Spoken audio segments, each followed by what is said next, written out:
All right, so we're going to start our session today by introducing the speaker, our keynote speaker, who was here last year, so I think many of you may actually, if you don't remember him, you will actually know who he is, Mr. Stephen Berry.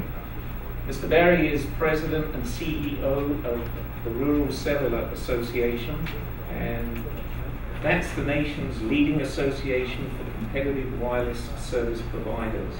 And they have 100 plus members, which I think is interesting, covers over 95% of the United States, so it's impressive. Mr. Berry is a seasoned lawyer who worked for Congress. He worked for the executive branch as a partner at Holland & Knight, a law firm.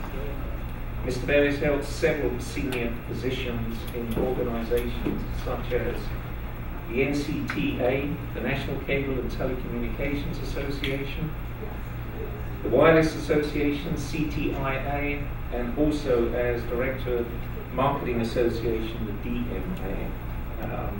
So prior to joining RCA, Mr. Berry served as Director of Governmental Affairs globally for Merrill Lynch, both in New York and Washington, D.C.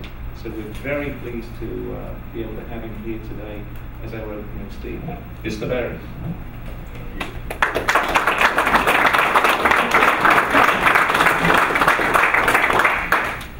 I'm very pleased to be able to come back and join you this year. RCA has been very busy over the last year, and a little something about RCA. We've changed a lot of things in RCA since I've been at the organization. We really, I think, understand our wheelhouse now, and it's the small Tier 1 and Tier 2 carriers, Tier 3 carriers. We're really focused on making sure that we have an advocacy home for those, and that's our purpose, that's our mission, is to provide this networking capability as well as informational and educational opportunities for our members. And we've substantially enhanced our advocacy resources in Washington, D.C. And I was telling several people last night, I've been in and out of the Washington area for almost 30 years, working on the executive branch, in the Congress, in the private sector. On the FCC, I can't think of a time that we've had more policy issues staring our carriers in the face that each and almost every one of them has an immediate bottom line impact on your company. And it's sort of, it's a sad commentary that what DC does or what Washington does or does not do has such an immediate direct impact on the wireless world. And so I thought I'd just throw up a few policy issues that sort of keep me awake at night. This is by no means the longest list, but it's a couple that I think are sort of at the crucible of the crux of the main issues. And interoperability, we'll talk a little about that. Universal service, industry consolidation. I didn't throw a bunch of slides in there, but we can talk about that if you want to talk about AT&T, T-Mobile, and some of the other things going on. Obviously, spectrum. There's a spectrum incentives auction legislation pending. There's also the D-block auctions pending. All those issues have an impact on whether or not we're going to be able to build 4G out.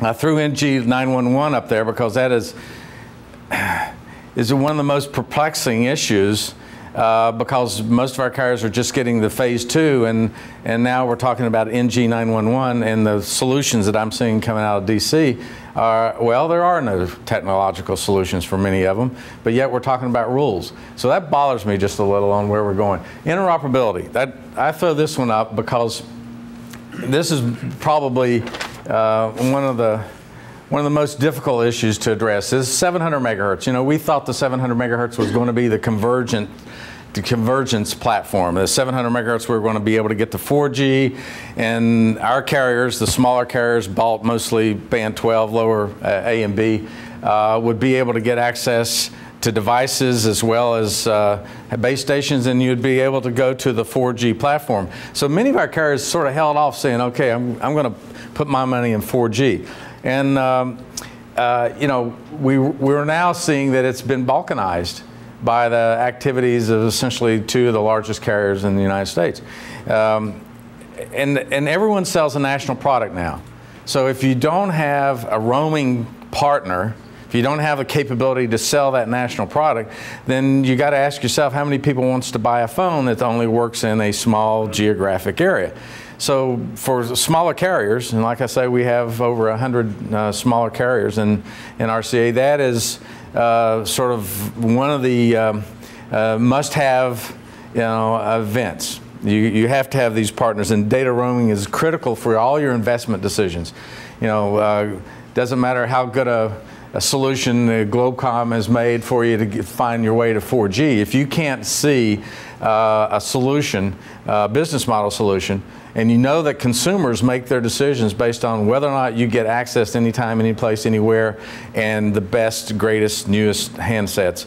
If you don't have a solution for that, then you've got to be very concerned about how fast can you move to 4G. And it's a big problem.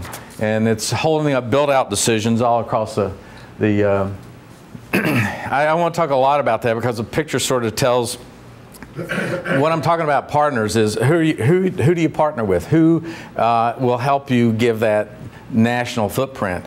And consolidation has made it much more difficult for the regional carriers. And then you have this balkanization of the 700 megahertz, which we'll talk a little more about later, has even made it more difficult.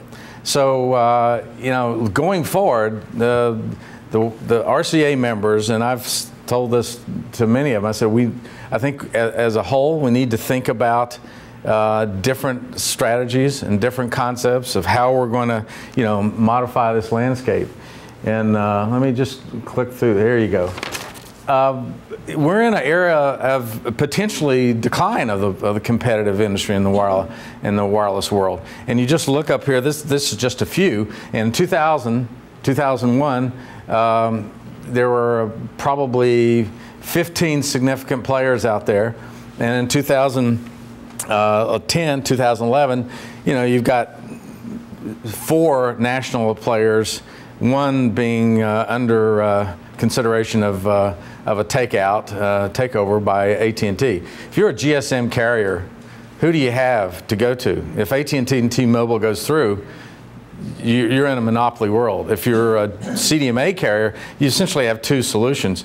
One is Verizon, one is Sprint. Sprint joined RCA. We hope, and I've talked to Sprint, and listen, we need to talk about a new ecosystem that allows our smaller carriers to get involved in a nationwide footprint and devices and all the things and apps and everything that come with it in order to be able to be competitive. So devices. The ecosystem is extremely critical. And so we basically have 3 choices. One is you force your way into the existing ecosystem of AT&T and or Verizon. AT&T has band 17 in the 700 megahertz. We'll talk a little more. I've got another chart. Or you create your third system. And I think you have to do both. I think we have to continue to push policies to get access to the other ecosystems. And then we need to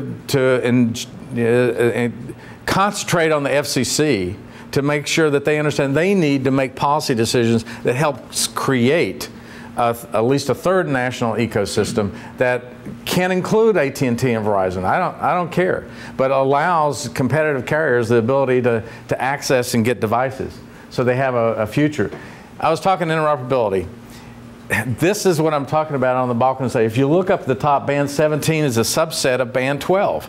When the original auction occurred, this was what was anticipated by the FCC in the original auction. This band plan was designed 18, 19, 20 years ago.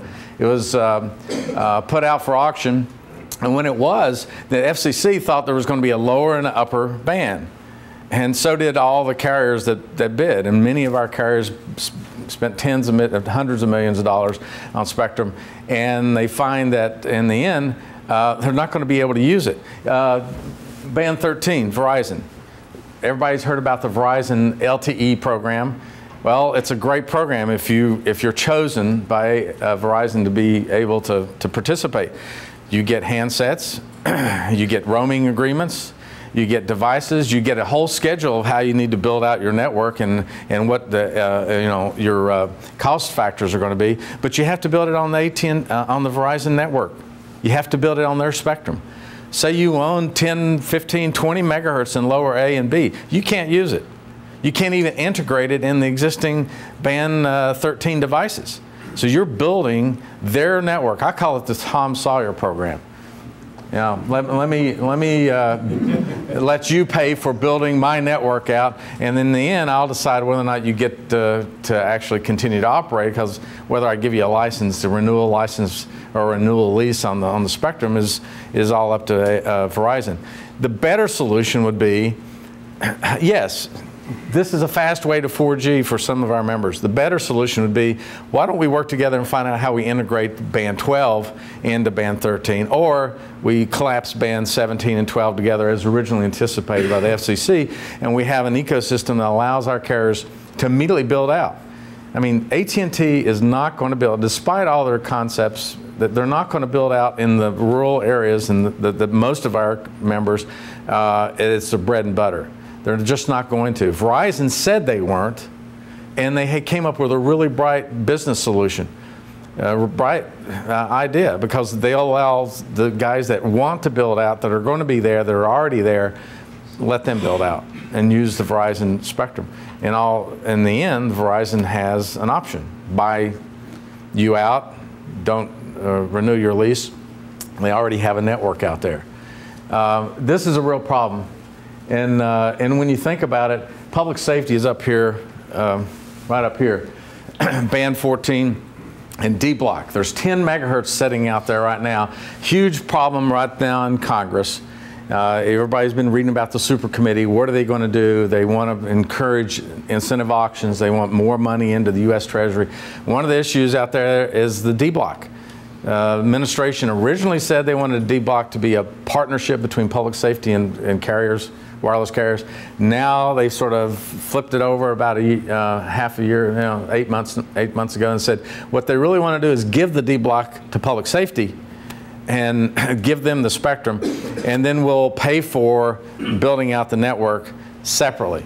Well, they don't have interoperability as one of their concepts in their game plan. It's interoperable between and among public safety users, not between and among commercial carriers. Why in the world would we spend $18 to $25 billion building out interoperable public safety network that can only talk to public safety? They can't talk to the private sector, can't talk to anybody on the commercial network. When that network goes down, they have no other backup. If you had an interoperable network with standards set so that you could interface at their decision, they could interface with the public safety, could interface with the commercial users anytime they wish on the LTE system. Then you have scope and scale. You get $500 handsets for public safety instead of $5,000 handsets. And commercial guys get the possibility of having a network that is truly interoperable and has the ability to get OEMs, manufacturers, devices that are state-of-the-art. And why we would consider giving 10 megahertz away to public safety and not requiring interoperability is, I mean, it's a problem. We are for the auction. The FCC already has auction authority, and the Congress is already directed to auction the D block away. But public safety, the police, fire, rescue, nationwide or United, they want the 10 megahertz. I'm saying, listen, that's a policy decision, that's a political decision. I happen to believe that in rural America, they'll never use the other 10 megahertz for public safety. It'll never be built out. There will never be a network that public safety can pay for. It'll be the private sector, it'll be our guys here in the room, the guys and gals that are out there trying to provide services to the customer. They'll be the one that will build out a 4G network in rural America. And by definition, it's not going to be interoperable with public safety. I think it's a tragedy. I think it's a waste of resources, and it's an issue that we're fighting for down at the FCC and on the Hill. A couple of pieces of legislation going through on interoperability, i.e. the D block. You'll see it in the news.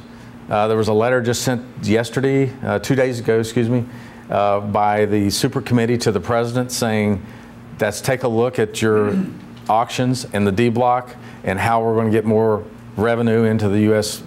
Treasury.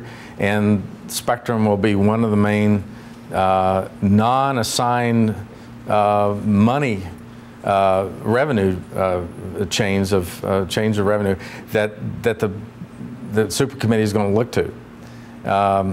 So Spectrum, and I hate to say it, but Spectrum, as you know, is a fairly complicated issue in many respects. It's the lifeblood of the wireless industry, and you're going to have a super committee basically deciding how you're going to do Spectrum policy probably in the next 30 to 60 days.